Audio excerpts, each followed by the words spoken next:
할머니, 빨리, 빨리. 아이고, 우리 시우 너무 빨라. 할머니는 빨리 못 가. 아빠랑 먼저 가서 줄 서 있어. 엄마가 할머니랑 갈게. 오늘따라 손자 녀석의 기분이 좋아 보이네요. 며칠 내내 가고 싶다고 노래를 부르던 뷔페에 다 함께 가기로 한 날이거든요. 저는 늘 그렇듯 며느리의 손을 잡고 느린 듯 천천히 발걸음을 옮깁니다. 언제나 저와 함께하는 우리 며느리, 가슴으로 낳은 내 딸. 지금은 당연하게 느껴지는 이 행복이 송두리째 사라질까 두려웠던 시절도 있었어요. 그때는 매일 밤을 눈물로 지새우며 그저 하루하루 버틴다는 생각으로 살아야 했습니다. 내 인생을 다 바쳐도 아깝지 않은 사람, 누구에게나 그런 사람이 있을 겁니다. 저에게는 하나뿐인 아들이 바로 그런 존재예요. 제 아들은 결혼한 지 8년 만에 얻은 귀한 아이예요. 몇 번의 유산 끝에 얻은 생명이었기 때문에 더 소중하게 키웠습니다. 보면 다를까, 만지면 사라질까, 남들이 보면 유난이라고 할 정도로 정말 애지중지 아끼며 키웠어요. 이렇게 예쁘고 사랑스러운 우리 아들, 아까워서 장가는 어떻게 보내나 그런 생각까지 들었었죠. 제 아들이라서가 아니라 얘가 성격이 어찌나 순하고 착한지 사춘기에도 그 흔한 반항 한번 하지 않았어요. 공부도 곧잘 했던 아들은 서울에 있는 대학에 진학해서 장학금을 받으며 공부했고 졸업한 후에는 취업까지 바로 성공했어요. 첫 월급을 받던 날 아들이 그러더군요. 엄마, 아빠, 그동안 키워주셔서 감사합니다. 이제 내가 돈 많이 벌어서 효도할게요. 그저 말뿐이어도 좋았어요. 보상을 바라고 자식을 키우는 부모는 없을 거예요. 그저 내 자식 아프지 않고 건강하게 자기 한 몸 건사하면 그걸로 충분하니까요. 번듯하게 자라 사회 일원으로 제 몫을 다하는 아들은 저의 자랑이자 꿈 제 전부였어요. 그런 아들이 결혼하고 싶은 여자가 있다며 소개했다 했을 때는 순간 가슴이 철렁하면서 아찔한 기분이 들었습니다.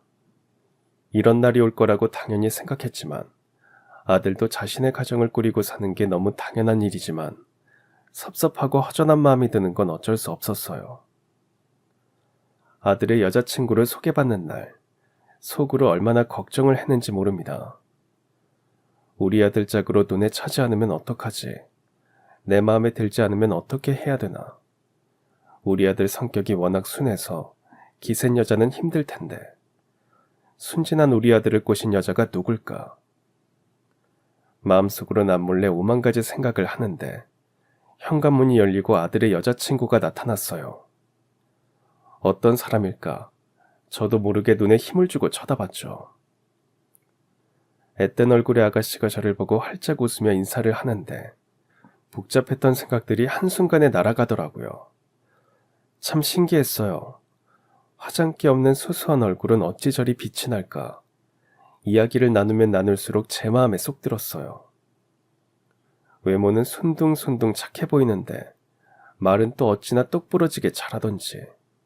친정어머니가 일찍 돌아가셔서인지 철이 빨리 든 듯한 모습은 애틋하기까지 했습니다.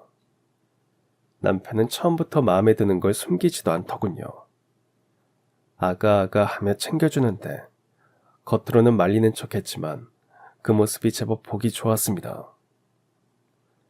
이런 여자라면 우리 아들과 현명하게 잘 사겠구나 하는 생각에 기쁜 마음으로 아이들의 결혼을 환영했습니다. 그렇게 둘이 결혼하던 날 며느리의 손을 잡고 말했습니다. 아가, 이제 내가 엄마가 되어줄게. 진짜 엄마. 엄마가 딸이 없어서 아쉬웠는데 배도 안 아프고 이렇게 예쁜 딸을 얻었어. 우리 가족이 되어줘서 고맙다. 제 예상은 틀리지 않았어요. 결혼 후 아들과 며느리는 저희에게 정말 잘했습니다.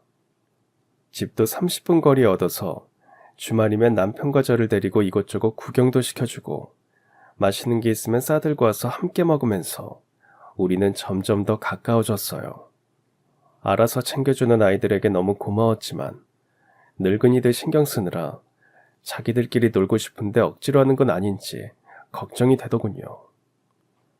그래서 며느리에게 이렇게까지 하지 않아도 된다고 말했더니 입이 삐쭉 나와서는 자기가 싫냐며 자기랑 노는 게 재미없냐며 토라진 척을 하는데 그 모습이 어찌나 사랑스럽던지요. 집에 놀러온 친구들도 모두 부러워하는 며느리. 그게 바로 우리 며느리였어요. 그렇게까지 해주는 며느리에게 고마운 한편 친정아버님이 섭섭하진 않으실까 마음이 쓰이더군요. 며느리의 친정은 왕복 6시간이 넘어서 평소에는 가기 힘들거든요. 그래서 명절 때만큼은 오롯이 친정에서 시간을 보낼 수 있게 저만의 방식으로 배려를 해줬어요. 너무 감사하다며 좋아하는 며느리의 모습을 보니 제가 더 행복했어요.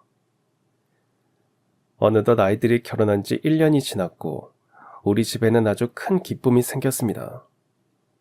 바로 두 아이를 쏙 빼닮은 천사 같은 손자가 태어난 거예요. 결혼 후 아이 때문에 오랫동안 고생했던 제 생각이 나면서 이렇게 바로 예쁜 아이를 품에 안겨준 며느리가 어찌나 기특하던지 산후조리원에서 나온 며느리가 불편해하지 않도록 정말 딸에게 해주는 것처럼 산후조리를 거들었어요. 혹시나 불편하진 않을까 걱정했지만 며느리는 오히려 자기 때문에 제가 고생한다며 어쩔 줄을 몰라 했어요. 지은아, 필요한 거 있으면 언제든지 말해. 어머니, 맨날 새벽에 오시는 거 힘드시죠? 죄송해요. 제가 아기를 잘 봐야 되는데. 아유, 늙으면 잠도 없어. 나는 이게 딱 맞아. 그리고 처음부터 잘하는 엄마가 어디 있니? 나도 다 시엄마, 친정엄마 도움 받아가면서 그렇게 시우애비 키웠어. 며느리에게 한 말은 진심이었어요. 하나도 힘들지 않았어요. 오히려 손자를 하루라도 안 보면 어찌나 아쉽고 허전하던지. 그렇게 지내다 보니 하루하루 손자 보는 재미에 빠져 세월이 어떻게 흐르는지도 몰랐어요. 울기밖에 못하던 아이가 엄마 하며 입을 떼고 겨우 기어다니던 아이가 이제는 도도도 뛰어와서 할미 하며 제 품에 안기는데 어찌나 사랑스럽던지. 아이를 낳고 육아휴가가 끝나고 회사에 복직하던 날 며느리가 말했어요. 어머니, 시우 맡아주셔서 감사해요. 제가 어머니 덕분에 마음 놓고 일하러 가요. 그래, 너처럼 일하는 거 좋아하는 애가 그동안 얼마나 몸이 근질거렸을까. 시우는 걱정 마. 이제 내가 시우 없으면 허전해서 안 돼. 이렇게 평온한 일상이 저에겐 큰 기쁨이었어요.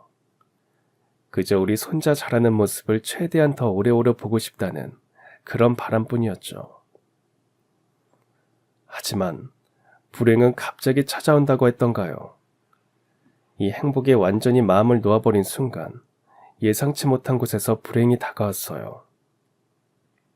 삶의 낙이라고는 손자재롱이 전부였던 우리 남편. 남편이 췌장암에 걸리고 말았습니다.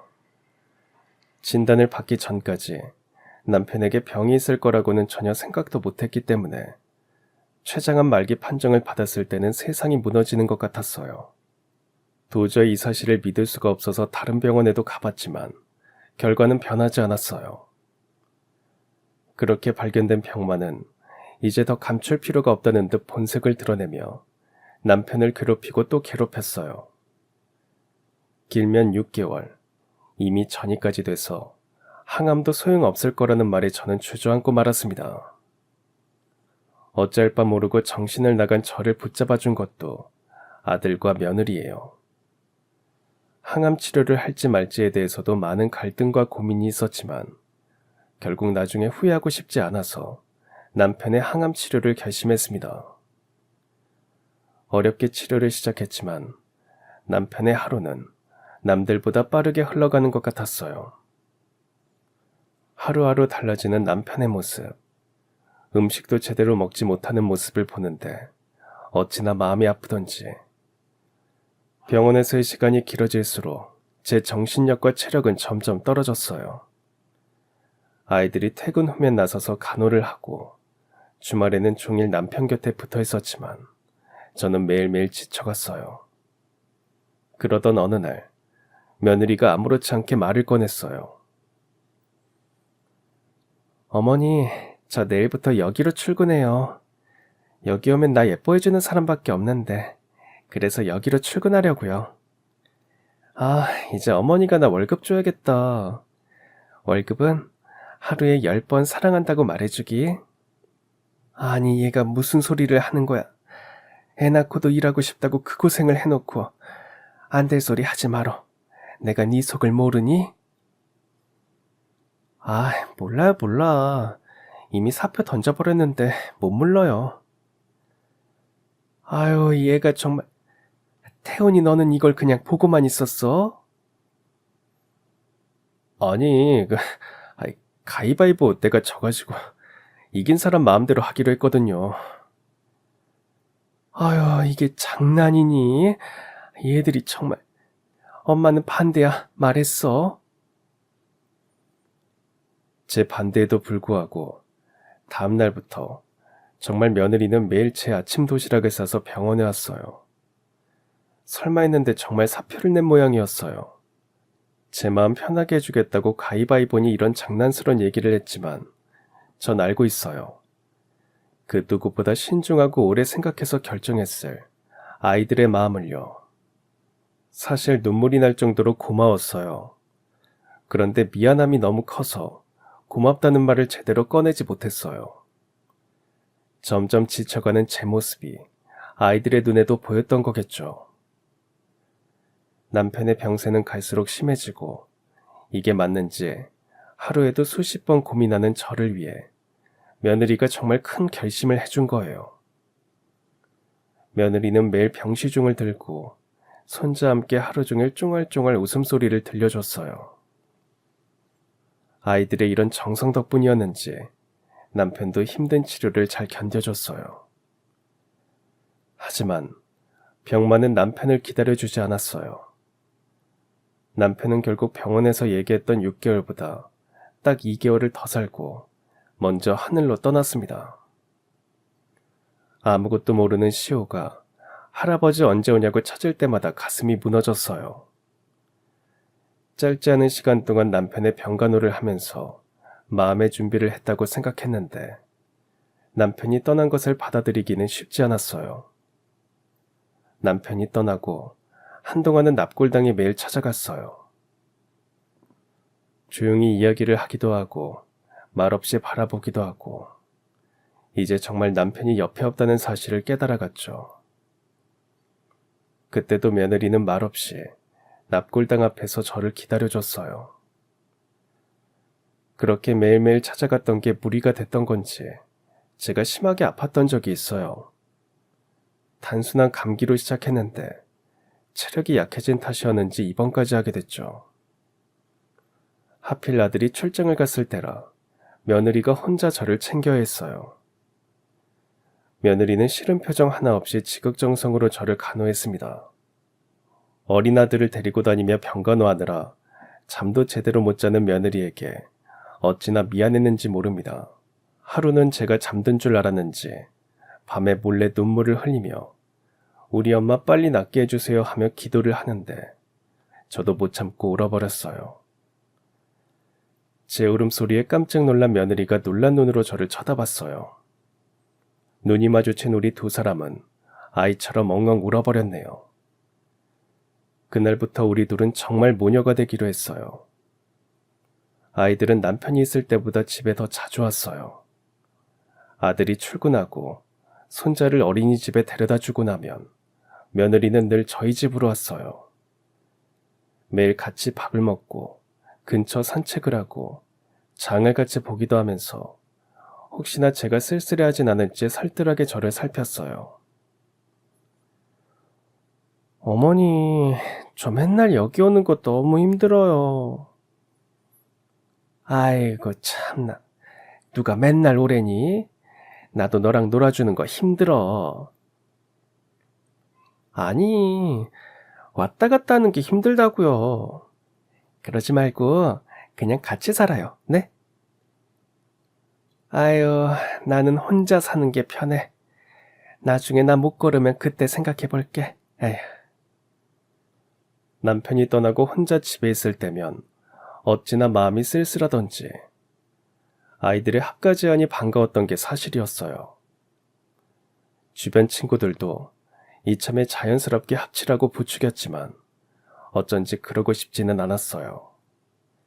이미 저에게 많은 것을 쏟고 있는 아이들인데 더 이상 짐이 되고 싶지는 않았거든요. 대신 매주 주말은 무조건 아들 며느리 집에서 자고 오는 걸로 이야기를 나눴어요. 참 고마운 일이죠. 그렇게 주말마다 아들 집에서 맛있는 것도 해먹고 근처 캠핑장으로 여행을 가기도 하고 어떤 날은 손자와 둘이서 시간을 보내기도 하면서 다시 일상의 기쁨을 되찾았어요. 아이들 덕분에 허전한 마음이 채워지는 것 같았어요. 그런데 언젠가부터 며느리의 행동이 이상해졌어요. 처음엔 친정에 일이 생겨서 당분간 좀 가 있어야 한다고 하더군요. 뭔가 큰일이 생긴 건 아닌지 걱정이 됐지만 친정아버지 과수원에 일손이 부족해서 도와주러 가는 거라고 걱정 말라고 하더라고요. 수학이 끝나면 정리하고 올라오겠다고 몇 주 정도 비운다기에 생각보다 길어서 놀랐지만 손자는 제가 잘 볼 테니 신경 쓰지 말고 다녀오라고 했죠. 그렇게 집을 비운 며느리 대신 제가 아들과 손자를 챙겼어요. 둘 챙기는 것도 어찌나 정신이 없던지. 그 와중에 저까지 챙겼던 며느리가 새삼 대단하기도 하면서 보고 싶다는 생각이 많이 들었어요. 오늘은 오려나 내일은 오려나 오매불망 며느리가 기다려졌습니다. 길었던 몇 주가 지나고 드디어 집에 오는 날, 기쁜 마음에 며느리가 좋아하는 여러 가지 음식을 마련해서 기다렸어요. 그런데 몇 주 만에 만난 며느리의 모습이 어딘가 이상했어요. 마르긴 해도 건강해 보였는데 오랜만에 본 며느리는 한껏 야유어 있었죠. 딸, 밥도 제대로 못 먹은 거야? 아유, 왜 이렇게 야유었어? 집에서 마스크는 왜 하고 있고? 제가 감기에 걸려서 어머니한테 옮을까 봐요.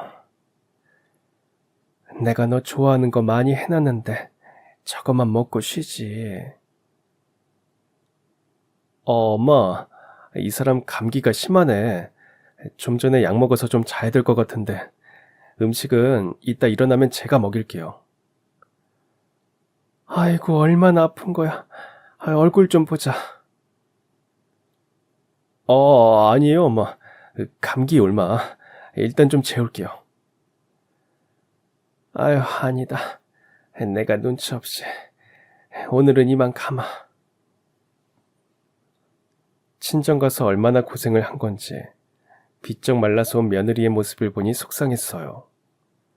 제가 차린 음식도 못 먹고 들어가는 모습을 보는데 어찌나 섭섭하던지 당장 사돈한테 전화를 해서 따지고 싶었습니다.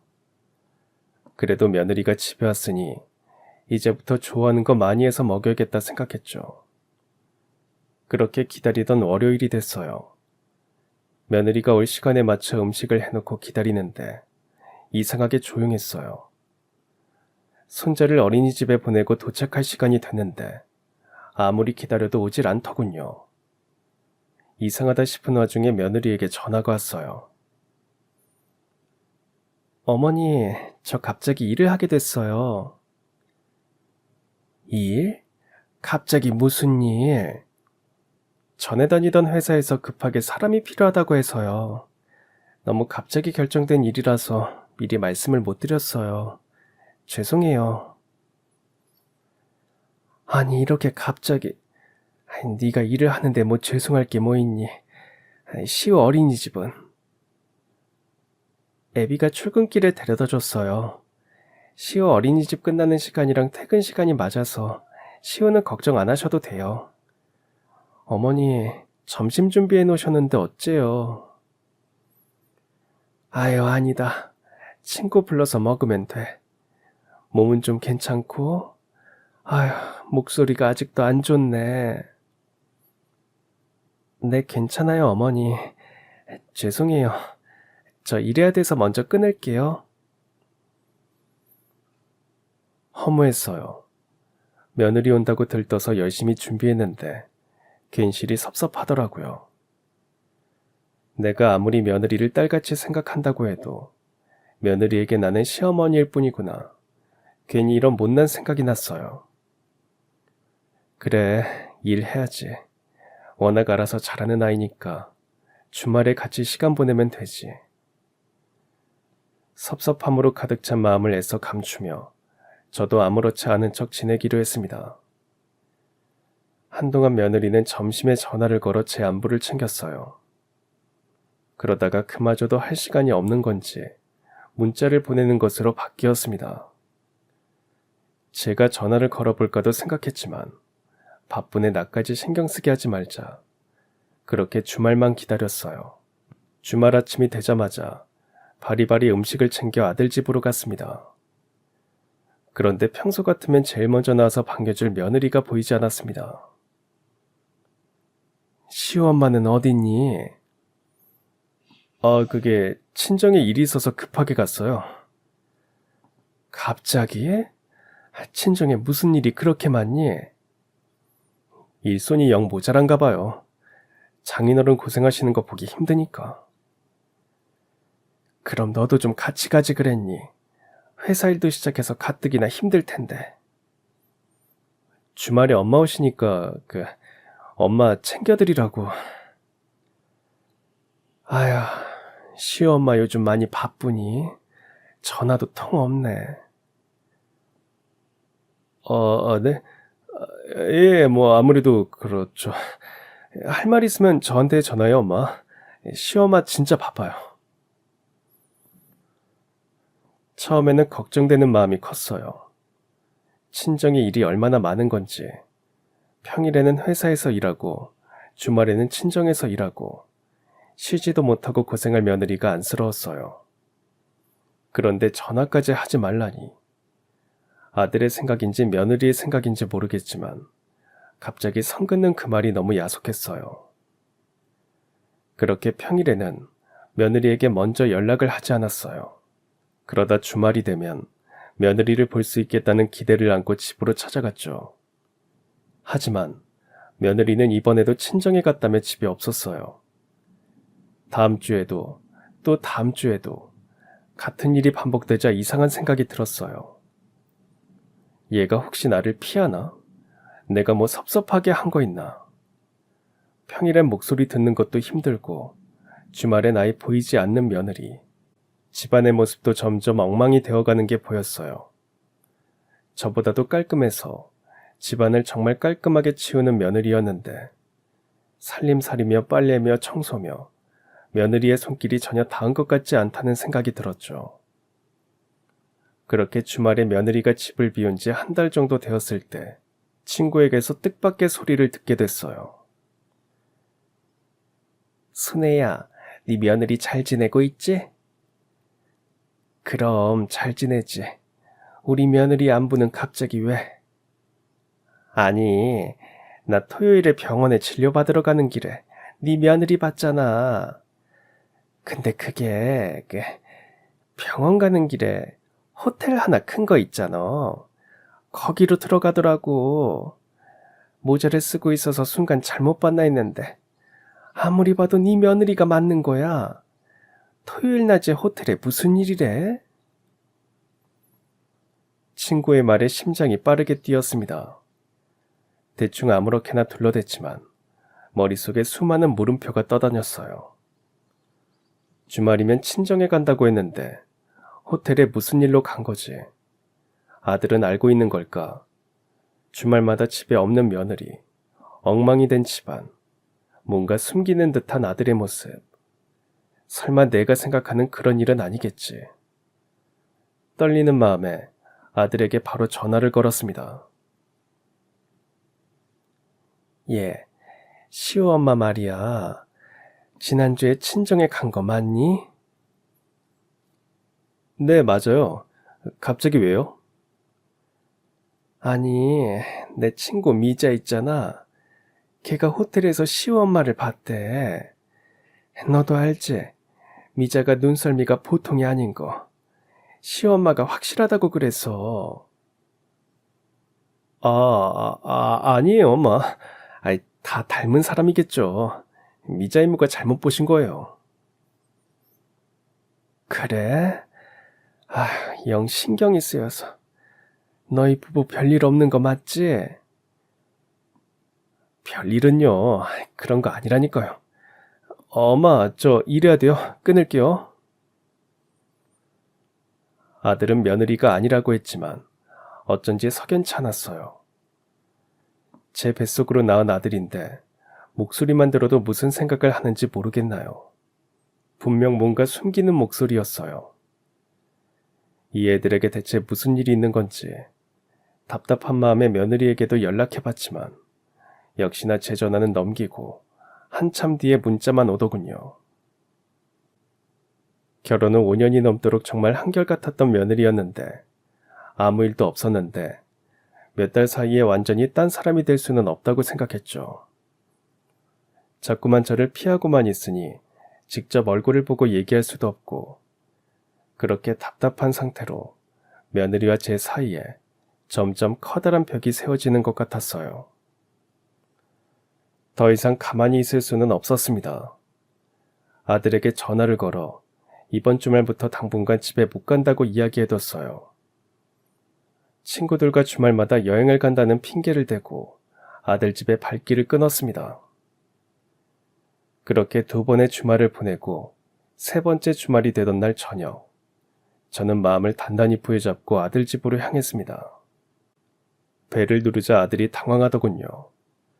빨리 문을 열라는 제 목소리에 어쩔 줄 몰라 하던 아들이 조심스럽게 문을 열었고 저는 제 눈앞에 펼쳐진 모습에 주저앉을 수밖에 없었습니다. 몇 달 만에 본 며느리는 제가 알던 며느리가 아니었습니다. 마지막으로 봤을 때보다 며느리는 말라 있었고 그리고 풍성하고 윤기가 흐르던 긴 머리카락은 어디로 간 건지 머리에 머리카락이 하나도 없었어요. 충격이었습니다. 며느리의 모습에 아무런 말도 나오지 않았어요. 그저 가슴에 돌이 얹힌 듯 쿵 하고 내려앉았습니다. 순간 힘이 풀려 바닥에 무너지듯 주저앉은 제 앞에 며느리가 다가와 앉았어요. 그리고는 흐느끼는 목소리로 말했습니다. 어머니 죄송해요. 이런 모습 보이고 싶지 않아서 끝까지 비밀로 하고 싶었는데. 지은아, 너 꼴이, 이게 무슨 일이야. 저 사실 유방암 2기예요. 자신이 암에 걸렸다는 며느리의 말에 눈앞이 흐려졌습니다. 멀리서 웅웅거리는 소리만 들리는 것 같았습니다. 아들이 가져온 물을 벌컥벌컥 마셨지만 좀처럼 진정이 되지 않았어요. 언제부턴가 가슴에서 뭔가 덩어리가 만져지더라고요. 마침 시와밥 회사에서 건강검진 안내가 나와서 해봤는데 정밀진단까지 했는데 유방암이라고. 그래서 바로 수술을 했어요. 친정에 몇 주 가 있어야 한다고 했던 그때요. 그걸 왜 숨겨? 이게 숨길 일이니? 너는 남편이 돼서 그걸 가만히 보고 있었어? 저 어머니, 이 사람한테 뭐라고 하지 마세요. 다 제가 시킨 거예요. 이 사람은 말씀드리자고 했는데 제가 그러지 말라고 했어요. 한동안 우리 셋은 아무 말도 하지 않았어요. 이런 일이 있는 줄도 모르고 쓸데없는 의심을 했던 스스로가 부끄러웠습니다. 친구가 며느리를 호텔에서 목격했다는 그날도 며느리는 집에 오는 저를 피해 병원 근처 호텔에서 홀로 지내며 치료를 받았던 거였어요. 그 말을 듣는 순간 며느리가 왜 사라져야 했는지, 아들은 왜 늘 말이 없었는지 모든 퍼즐이 맞춰졌습니다. 생각이 정리되자 이 아이가 혼자서 얼마나 아팠을지 마음이 미어졌어요. 아유, 이거사. 이렇게 속여서 다 나으면 그럼 다 되는 거니? 잘못했어요. 아버님 췌장암으로 떠나셨을 때 엄마 정말 힘들어하셨잖아요. 아버님도 걱정됐지만 아버님 병간호하면서 몸도 마음도 지쳐가는 어머니를 지켜보는 게 더 힘들었어요.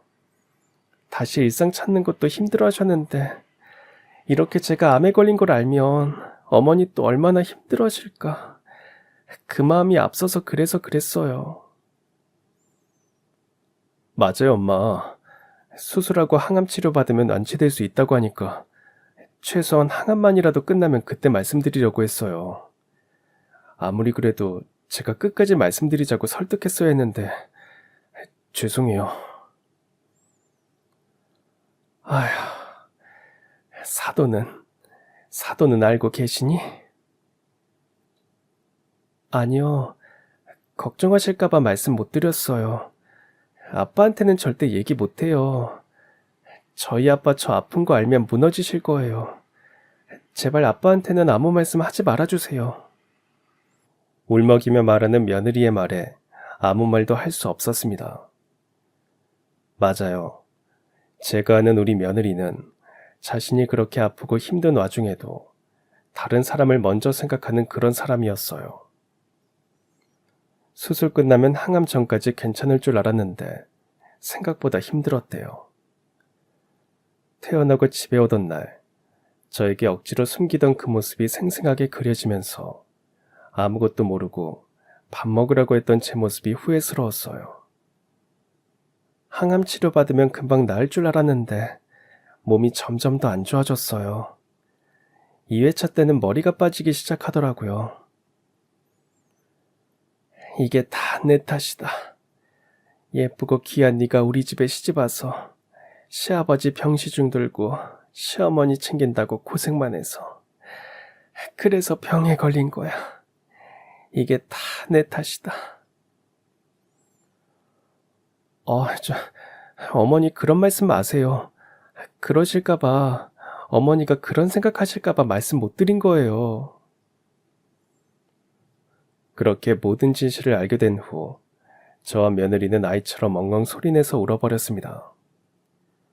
그렇게 한참 동안 쏟아낸 후 저는 며느리의 손을 꼭 잡았어요. 오랜만에 잡는 며느리의 손은 많이 차가웠고 야위어 있었어요. 어휴, 이 미련한 거사. 내가 엄마인데 엄마한테 얘기를 했어야지. 죄송해요, 엄마. 며느리를 끌어안고 토닥이는데 방 안에서 자고 있던 손자가 나와 저와 며느리를 끌어안으며 말했어요. 이제 할머니 맨날 볼 수 있어? 그럼 할머니랑 시우랑 엄마 아빠랑 이제 다 같이 살 거야. 할머니, 우리 엄마 아야해. 할머니가 고쳐줘. 알고 보니 아들은 회사에 휴직계를 내고 며느리와 손자를 돌보고 있었습니다. 다른 건 어찌저찌 해냈는데 살림만큼은 뜻대로 안 돼서 늘 집안이 엉망이었던 거였어요. 이제 모든 것을 알게 됐으니 더 이상 망설일 것도 고민할 것도 없었습니다. 저는 그날로 아들 집으로 들어왔어요. 남편이 아팠을 때, 제가 아팠을 때, 그 누구보다 극진히 병간호했던 며느리에게 이제 보답할 때가 왔다고 생각했어요. 총 6번의 항암 치료 중 며느리는 벌써 절반이나 끝낸 상태였어요. 이제 약 2달간의 시간 동안 남은 절반을 견뎌내야 했습니다. 옆에서 지켜본 며느리의 모습은 생각보다 더 심각했어요. 관절통을 앓고 있는지 손가락을 움직이는 것도 힘들어했고 조금만 무리한다 싶으면 체력적으로 힘들어했어요. 먹은 것도 없는데 시도 때도 없이 구토를 하고 입맛이 영 없는지 조금 먹는 것도 힘겨워했어요. 아픔에 괴로워하는 며느리의 모습을 볼 때마다 차라리 내가 아팠으면 좋겠다. 아직 한참 젊고 예쁜 우리 며느리에게 왜 이런 일이 생긴 건지 하늘이 원망스러웠습니다. 그렇게 아파하는 며느리를 그냥 옆에서 지켜만 보고 있을 수는 없었어요. 저는 제가 할 수 있는 모든 것을 해주겠노라고 다짐했어요. 일단 며느리의 치료에 집중하기 위해서는 역할 분담이 필요하다고 생각했어요. 제가 집에 오면서 아들은 회사에 복직을 하게 됐지만 매일 정시 출퇴근을 하며 손자를 돌보는 일을 전담하기로 했습니다. 아들이 회사에 있는 시간 동안 손자는 어린이집에서 생활을 했어요. 어린 것이 엄마랑 놀고 싶어서 때를 쓸 법도 한데 엄마가 아픈 걸 잘 알기라도 하는 건지 기특하게도 얌전히 잘 지내줬어요.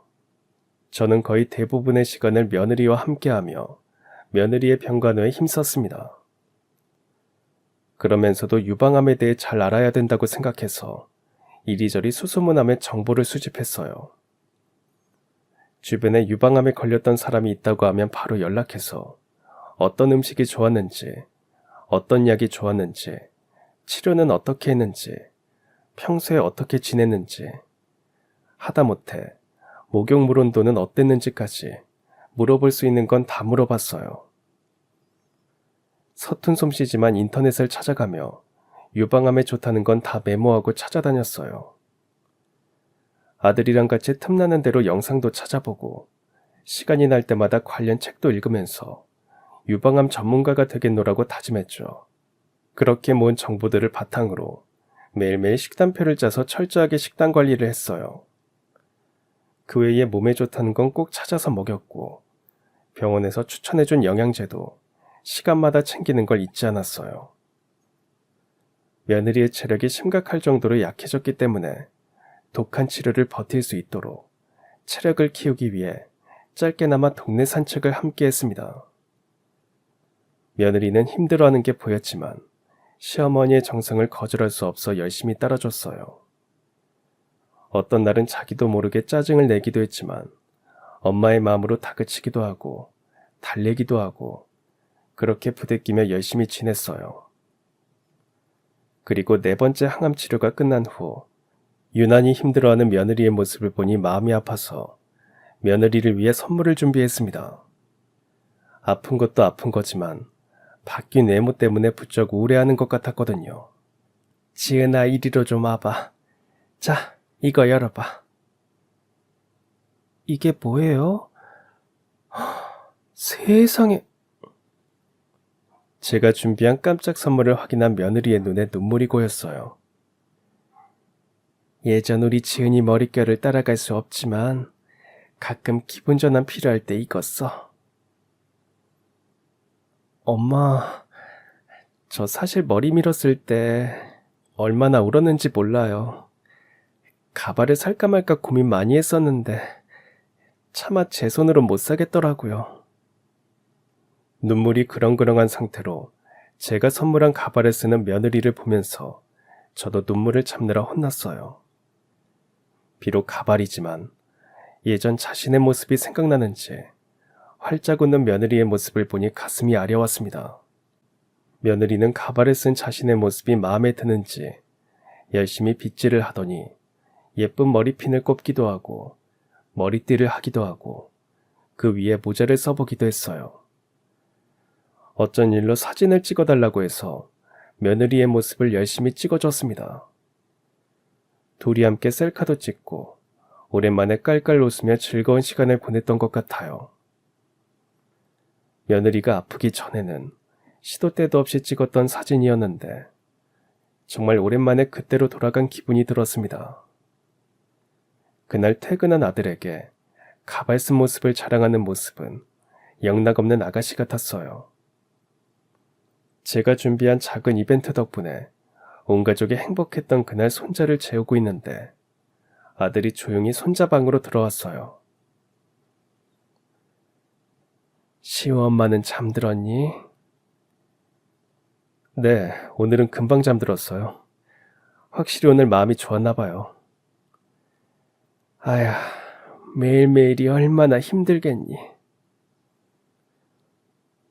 엄마, 정말 감사해요.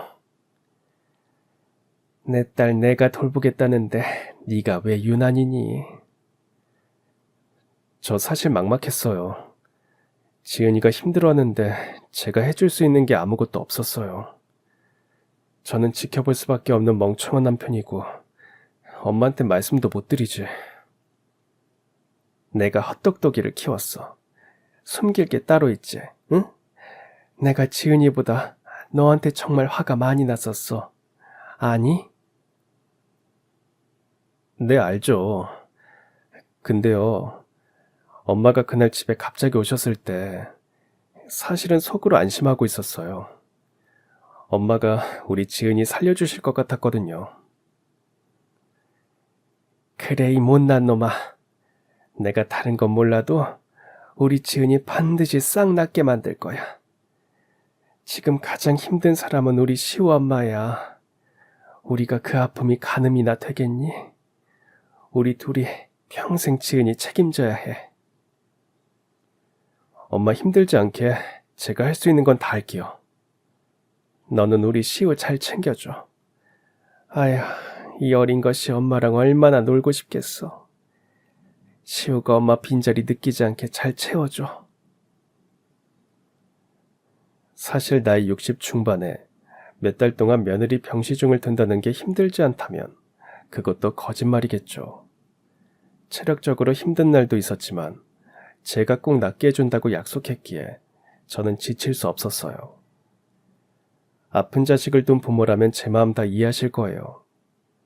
아픈 자식이 조금씩 낫는 모습을 보면서 그렇게 힘을 얻는 거니까요. 그날도 잠자리에 들면서 먼저 간 남편에게 우리 착한 며느리 그만 괴롭히고 빨리 좀 낫게 해달라고 열심히 기도했어요. 며느리의 몸 상태는 매일매일이 달랐어요. 어느 날은 괜찮아지는 것 같다가도 어느 날은 온몸에 힘이 다 빠져서 아파했어요. 항암 치료를 받고 나면 비슷한 주기로 아파하고 괜찮아지는 게 반복됐어요.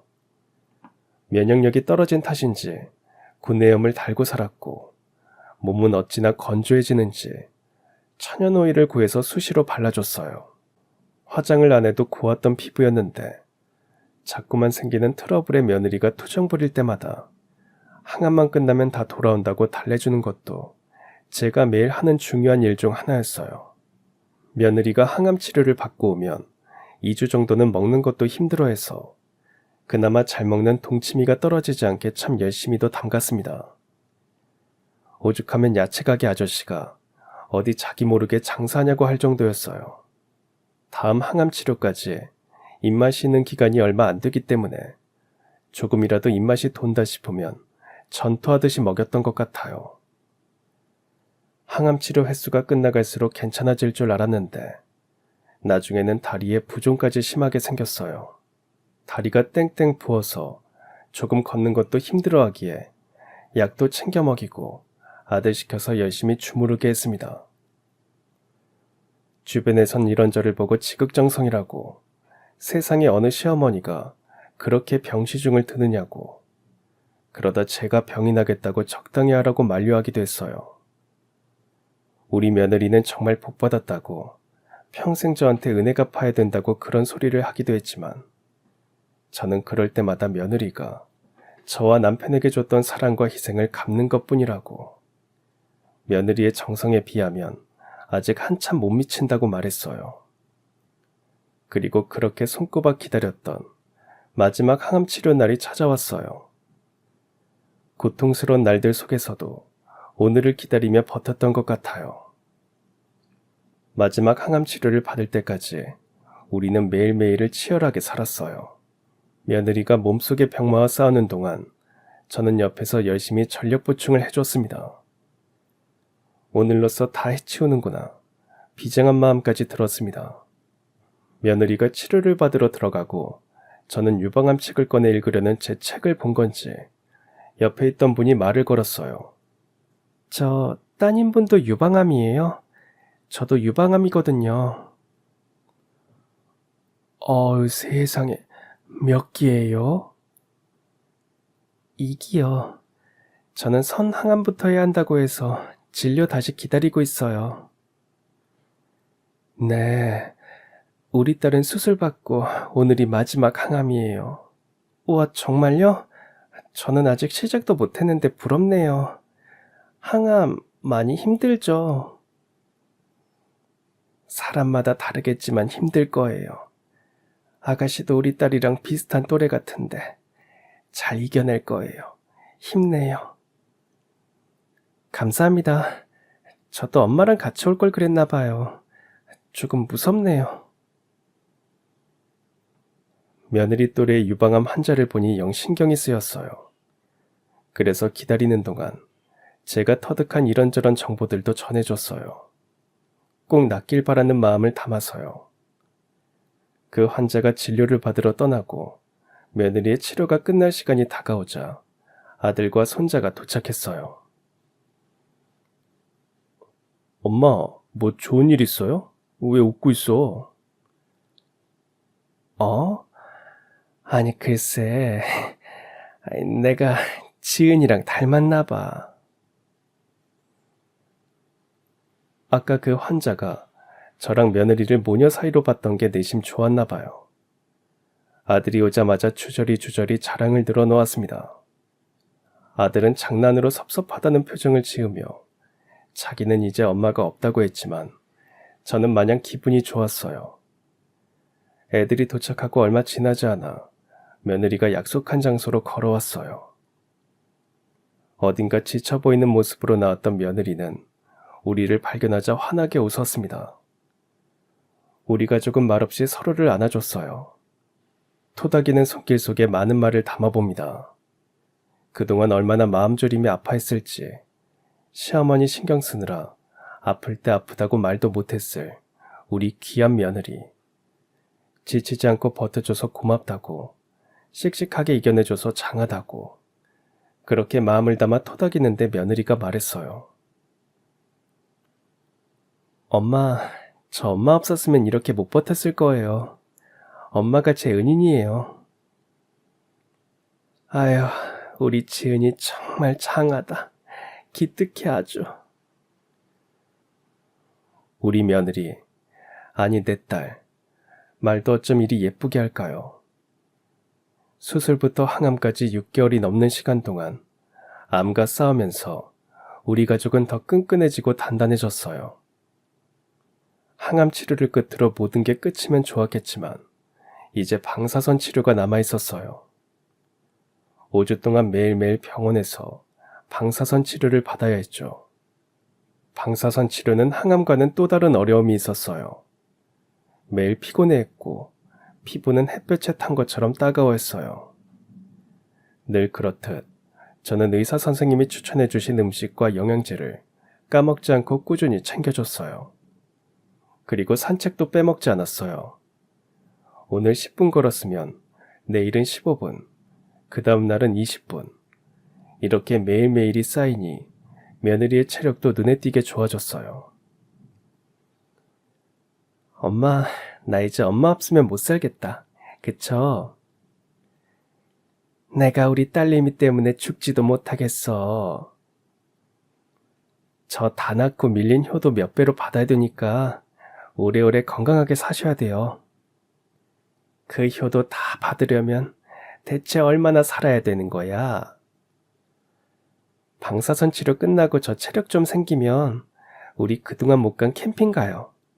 엄마가 해주는 캠핑장 김치찌개 너무 먹고 싶어요. 김치찌개? 아휴, 아주 한솥 끓여줄게. 그렇게 길게 느껴졌던 방사선 치료까지 무사히 끝이 났습니다. 항암 치료에 비하면 정말 짧았어요. 방사선 치료가 거의 끝나갈 무렵부터는 며느리의 머리카락도 아주 조금씩이지만 자라기 시작했어요. 머리카락이 자란다는 게 느껴졌을 때 며느리가 어찌나 기뻐하던지. 엄마, 저 머리 자라고 있어요. 아이처럼 좋아하는 며느리를 보니 절로 웃음이 났습니다. 머리가 자라기 시작한 후로 우리 집에서 며느리의 별명은 밤토리가 되었어요. 엄마를 보고 손자가 지어준 귀여운 별명이에요. 방사선 치료 후에는 정기적인 검진만이 남아있었어요. 초음파, 혈액검사, 유방 촬영. 결과가 나올 때마다 혹시나 하는 마음에 며느리 몰래 가슴을 졸였지만 다행히 제 발의 흔적은 보이지 않았어요. 며느리의 머리카락이 밤토리에서 벗어났을 때 아이들은 며느리 친정으로 향했어요. 친정아버지께 말씀을 드리겠다면서요. 저도 함께 가자는 걸 극구 사양했습니다. 저를 보면 사돈의 마음이 어떨지 상상이 갔으니까요. 아이들이 친정으로 간 날, 아니나 다를까 사돈에게서 전화가 왔어요. 전화기 너머 한동안 흐느끼는 소리만 들렸습니다. 저는 그저 말없이 사돈의 울음소리를 들었어요. 사부인, 제가 이 은혜를 어떻게 갚아야 할까요? 이 못난 자식놈들이 어찌 이런 일을 비밀로 했는지, 제가 해야 될 일들을 사부인이 다 해주셨다는 소리를 듣고 제가 정말 어쩔 줄을 모르겠습니다. 사돈, 그런 말씀 마세요. 제가 결혼식 날 지은이 이제 제 딸이라고 걱정 말라고 말씀드렸잖아요. 엄마가 자식 챙기는 게 당연한 일이죠. 제가 더 신경 써서 챙겼어야 했는데 아이가 아픈 것도 늦게 알았어요. 그게 더 죄송해요. 그것보다 많이 놀라셨죠? 아유, 말도 마세요. 정말 기가 막히고 정말 만에 하나 생각하기도 싫은 끔찍한 일이 생겼으면 어땠을지 사부인께는 정말 면목이 없습니다. 우리 애들 병마랑 싸우느라고 정말 힘들었어요. 사돈이 칭찬 많이 해주시고 오랜만에 즐거운 시간 보내세요. 전화를 끊고 제 입가에는 미소가 번졌습니다. 그날따라 유난히 달이 밝았어요. 꼭 남편이 보고 있는 것만 같아서 오랜만에 마음속으로 편지를 썼습니다. 당신, 우리 다 보고 있지? 우리 애들 이제 더 힘든 일 없게 아프지 않게 잘 지켜봐줘. 나만 애들이랑 재밌게 지낸다고 심술 부리면서 부러워하지 말고 먼저 간 벌이라고 생각하고 우리 가족 끝까지 잘 지켜줘.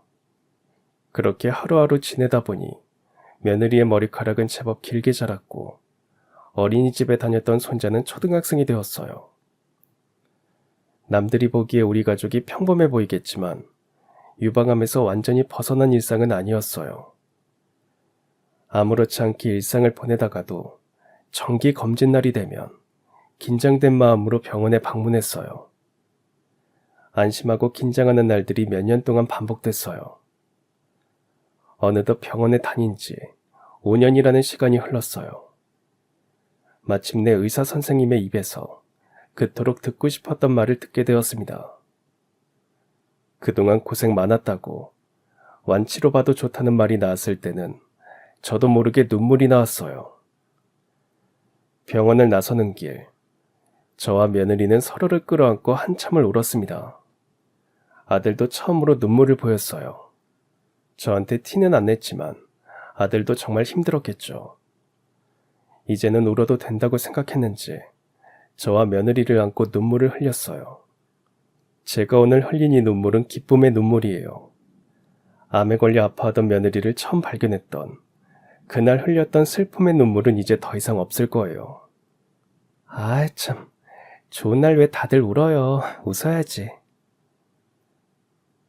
아니, 눈에 먼지가 들어가서. 먼지 핑계를 대는 아들을 한참 놀리던 며느리가 저를 쳐다보며 말합니다. 엄마, 제가 업어드려도 돼요? 아이고, 엄마 무겁다. 비쩍 말라가지고 넘어지려고? 5kg 더 찌우면 그때 생각해볼게. 진짜죠? 저 오늘부터 살찌울 거예요. 그래서 우리 엄마 꼭 업어줄 거예요. 지은이보다 내가 먼저 살찌면 어떡하지? 수다 떠는 여고생처럼 뭐가 그리 즐거운지 우리 둘은 싱글벙글 웃으며 걸음을 옮겨봅니다. 저와 맞잡은 며느리의 손에는 잔뜩 힘이 들어가 있네요. 맞잡은 며느리의 손에서 따뜻한 온기가 전해집니다.